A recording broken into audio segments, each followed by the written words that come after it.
Well, Buck, tough loss. What did you see from Kevin tonight? I had good stuff again. You know, it's he's in one of those kind of ruts where, you know, it seems like he's always feels like he's second-guessing himself on what pitch. You know, he gets burned with a high changeup. He had good stuff again.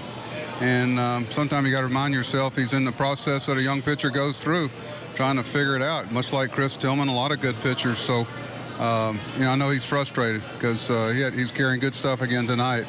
But, you know, it's a good team. Statistically the best team in the league. So, you know, he held on. I thought Bundy was real good tonight. It was good to see Dylan. Every time we were able to give him 4 days off, we get a pretty good outing. Now, in the inning in which they scored 3 runs, Bobby Wilson had the 10-pitch at-bat. Do you feel it had any carryover to the next batter, Chew?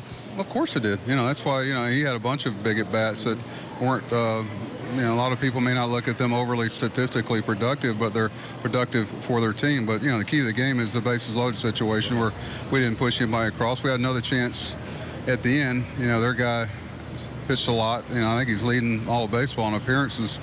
But you can see why they've been wanting to use him a lot. And frustrating that you do get all the men on base. You ended up leaving 12, where the one big hit could have made the difference in the game, really.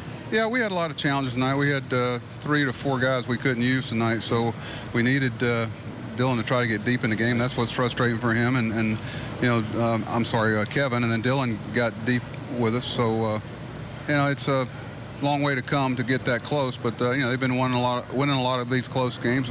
But so have we, and will again. All right, Buck, appreciate the visit. All right, thank you.